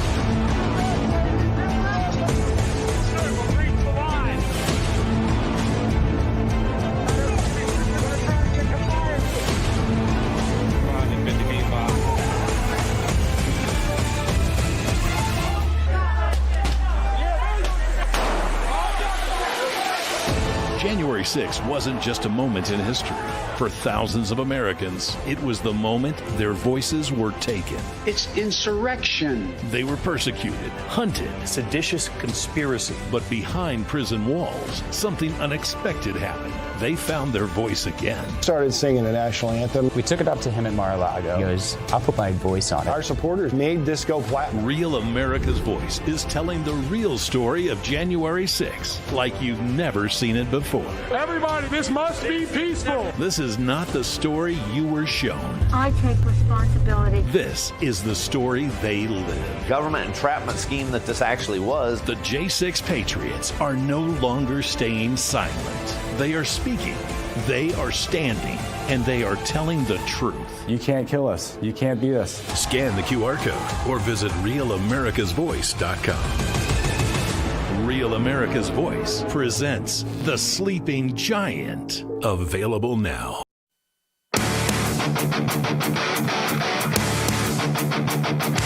All right, welcome back to the Charlie Kirk Show. Tell you guys about Strong Cell. We already did it in hour 1. We took, here's the proof. Empty 2-ounce little vials here. And it comes with NADH, which is the key, powers your cells, CoQ10 and collagen, so it has this special cocktail, gets it right into your body, into your cells. Strongcell.com. No, it's not a place for Kamala Harris. I just didn't realize until looking at it now that CoQ10 is like COQ and the number 10. I kind of thought it was just like a word, CoQ10 or something. I don't know what you thought, but listen, go to strongcell.com right now. Use promo code Charlie to get 20% off on in your checkout. And You get 90-day risk-free, money-back guarantee, strongcell.com. This is one of Charlie's favorite supplements. It is all the rage, by the way, in the supplement community with the biohackers and these people that are really studying this stuff. It's a breakthrough in this space because it is literally the power source for your cells. So if you feel fatigue, if you're feeling brain fog, if you have word recall issues, this is where I really noticed it, by the way, legitimately word recall. Because I have to do this show, I'm always like, oh, that's that word again. I'm grabbing for it. This has helped me with that. Brain fog has gone away massively. So that's, again, strongcell.com, promo code Charlie on checkout, 90-day risk-free money-back guarantee. All right, we're going to get into the elite universities. They're doing dumb things again. It's been a little too long since we've just beat up on them. Because remember, college is a scam. Charlie warned us. There was that book. It's up here somewhere. The college scam. It's up there. Trust me. Yeah, it's right under Right-Wing Revolution there. Yeah, yes. there it is. All right, excellent. All right, so Harvard. Blake, do you want to take this away, or you want me to? I want to do the Berkeley one. Okay, you do the Harvard one. All right, I'll do the Berkeley one. Here's what's crazy. Let's go ahead and throw up this image here. This is 278. This is a History 123 class at Harvard. The course, and this is directly from the course description online, this course trains and supports teams of undergraduates to contribute research and writing for asylum applicants represented by attorneys at Mabel Center for Immigration Justice. This course operates on 4 parallel tracks, blah, blah, blah, blah, blah. So this is a history department This is a history class at one of the nation's supposed elite higher education institutions, training young, susceptible, vulnerable college undergrads on how to write asylum cases for illegal immigrants. It really is. It's a relief to have this in a sense, because there is so much of college that is just left-wing politics with some dress-up around it. And it's nice for it to be so explicit that you just can't really ever live it down. Like, you took a history department class. At least if it was sociology, you'd say, well, sociology is implied left-wing politics anyway. But there's not even, as far as I can tell, a plausible history connection to that. It's just, the guy decided, I am converting my Harvard class that you're paying $20,000 to take or whatever, just that course, of course, and we're converting it into a left-wing political op. Well, it's an activist organization. Yeah. So let's just one clip on Charlie raging against Harvard, 262. Harvard University has a $50 billion endowment. They have a tax-exempt status. They get money for research grants. Why is it, as a country which is $35 trillion in debt, we continue to finance universities that hate us? And what good actually is Harvard University going to keep on doing with our taxpayer funding? The garbage and the nonsense that is being spewed out of Harvard, out of Princeton, out of Yale, out of Brown University, out of Cornell is noticeable, and it's remarkable. It's really worth asking, has Harvard just become a Democrat think tank? And if they are, why are they taxpayer-funded entity? I noticed he didn't mention Dartmouth, your alma mater. Yeah, he would have some kindness there. But no, and it's go to Berkeley. We want to flag that. I want to hit Berkeley, but I also am going to double back to Harvard, so make sure they do that. But there's a lot of classes like this. UC Berkeley is another distinguished school of higher learning, and this one's a public university too, so we should note that. And this is a story that happened in late January, but it's worth highlighting. This is a headline on them.us, which is a great website name, I must say. Berkeley students make 300,000 Wikipedia edits to preserve queer history against Trump. And this was apparently a long ongoing thing, but a professor just drafted her students to write sections on Wikipedia that include queer theory, critical race theory. But I have to ask this question because I've seen it repeated multiple times, right? You've got the Olympian that's talking about, oh, it's really hard for the LGBTQ community now that Trump's in office. Why? Why is it hard? I want one of you, write in, freedom@charliekirk.com. Please send this to your liberal friends. Explain to me like I'm 5. What has Trump done to the queer community? What? Nothing. President Trump kind of supports queer community. He's he clearly is not that exercised about it. He is not that exercised about it. He is a Manhattan cosmopolitan elite himself. He doesn't care that you're gay. Stop acting like you're being persecuted, like Christians are being persecuted, actually. This is the most obscene thing to me ever. What are they preserving in the era of Trump? What queer Wikipedia articles need to be preserved because President Trump is coming after them? Yeah, it's a perceived victimhood garbage narrative that I completely and utterly reject. Professor Maria Rodriguez, as AOC might pronounce it, she's had her students create 300,000 edits, over 3,000 citations, and they've garnered over 96 million views. And I think if you've been to Wikipedia in recent history, you actually can kind of tell. Like, I've talked to a lot of people, and they can tell. It's like Google search. It's clearly gotten worse over the past few years. I'm a Grokpedia guy. You can read Grokpedia. It's actually quite good. AIs have gotten good at those summary type topics. Of course. But I want to double back to Harvard on this specific point, because another thing I saw today, we have to just be aware. Colleges are not, we've talked about whether there's a vibe shift against woke, and there's certain initial stuff. The Trump administration bullied Harvard and Columbia and a few of these other schools on a few things, but they're clearly not on our side at all. A lot of them are hoping they can wait it out. And there's been a lot of radicalization even over the past few months where they're getting whipped up again, just like they did in 2017, 2018, because of ICE activities. And we have to realize this is, frankly, a once-in-a-lifetime opportunity to hold some of these universities to account. So, for example, Harvard is subject to the Supreme Court's ruling in Students for Fair Admission versus Harvard, which said, you can't racially discriminate against Asians and white people any more than you can discriminate against other races. Well, since then, we have the numbers on Harvard's demographics, and the evidence suggests basically what they did is they stopped discriminating against Asians, but they still discriminated against whites. So if Harvard is going to be creating entire classes where your sole purpose is to undermine the nation's laws by feeding more illegal immigrants into this country and preventing their deportation, how about we take the DOJ, and if we need to, hire more lawyers there? We should 100% do that, and go look at Harvard and say, yeah, Harvard, you seem to still be discriminating against people. So, your money is going to be subject to some retention here until we get this resolved. Yeah, well, and I think we should tax the endowments. If you have over, let's say... But we don't need 15, to pass anything to investigate them or to prosecute them. Of course, but if you have over like $10 billion in an endowment, we should start taxing it. You've got enough, right? Tax the rich, isn't that what you left-wingers like to say? It's been a fun show. We'll see you tomorrow. Thanks for watching.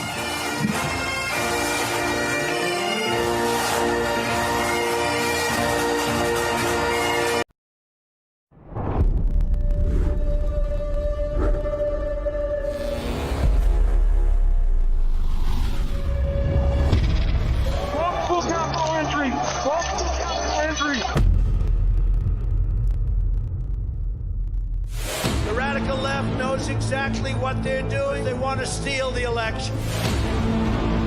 We're going to walk down Pennsylvania Avenue, and we're going to the Capitol. They need to take back our country. Events in Washington have taken a violent and tumultuous turn.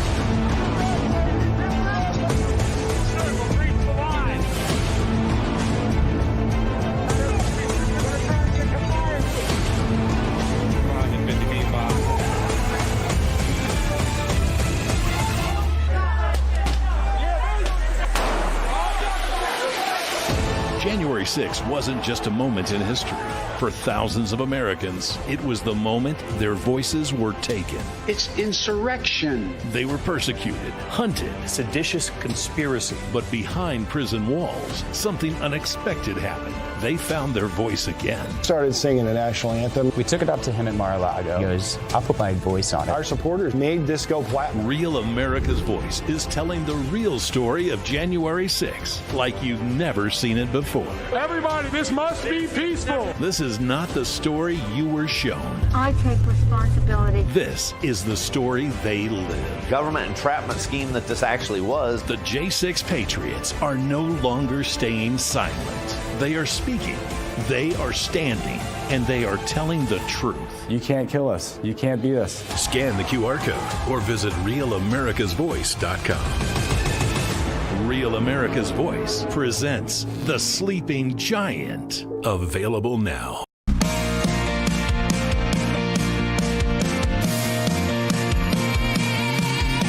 danced to Rosalita. I shouted out From powerhouse vocalist Natasha Owens, known for standout singles like Trump One and Somali Waltz, comes her brand new release, The Boss, released on Real America's Music. This is the direct response to Bruce Springsteen's recent release, The Streets of Minneapolis. While Springsteen once branded himself as a voice of the working class, The Boss gives a voice to everyday Americans and reminds listeners who truly shapes the future. The Real America's Voice audience has the power to move charts and shake the industry. Download it right now. Scan the QR code or search The Boss on iTunes. Push it up the charts. Make them notice.